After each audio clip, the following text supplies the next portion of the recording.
AAA. The national average for regular is now $2.81 a gallon, up 3 cents from last week. More importantly, up 44 cents from this time last year. AAA says gas prices have reached their highest level since November 2014. A main culprit, obviously, is the rising price of crude oil. That upward trend continued today. Oil closing at just under $68 a barrel. Joining us now to figure this out is the guy I always turn to because he can explain it to us in easy to understand language. Stephen Schork's the editor of the Schork Report. It's got information and insight into the global energy industry.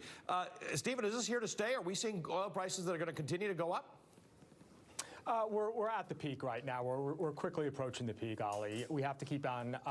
We have to imagine, keep in mind that we are at a point of the season where demand is starting to rise. Crude oil demand very large, very stable right now. So in fact, we've had recently record demand for crude oil. Now, what does that tell you? If you have record demand for crude oil, then that means you have record production of gasoline and diesel, because whatever you put into the refinery, you take out of the refinery. So we're just gearing up now for the summer to get this supply onto the market. I will add, though, Ali, that producers, the people who are naturally long oil, have never sold oil forward to the amount they have now. They are record short, which just means they're going to bring even more production. And we've already set crude oil productions here in the United States in 14 out of the last 15 weeks. That is going to continue because the hedges are in place.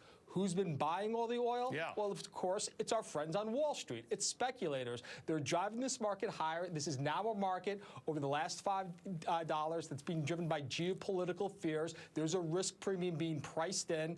The latest headline coming out of Netanyahu's presentation the other day, which helped turn a loser on the day in oil to a winner that day. And it's the same situation today. Now, you had a very strong rebound, a sell-off in the dollar following the Fed meeting, and now you had a late rally in oil prices, but we are really, I think, pushing the limit here. All right, we'll hope you're right on that, at least for people who have to buy gasoline at the pump. Somebody's making money off of this. Stephen, good to see you as always. Thank you. Stephen Schork is the founder and editor of the Schork Report. And that does it for me this afternoon. I will be back here tomorrow at 11 a.m. and again at 3 p.m. tomorrow afternoon, covering all the news for you. But for now, Deadline White House with Nicole Wallace starts right now.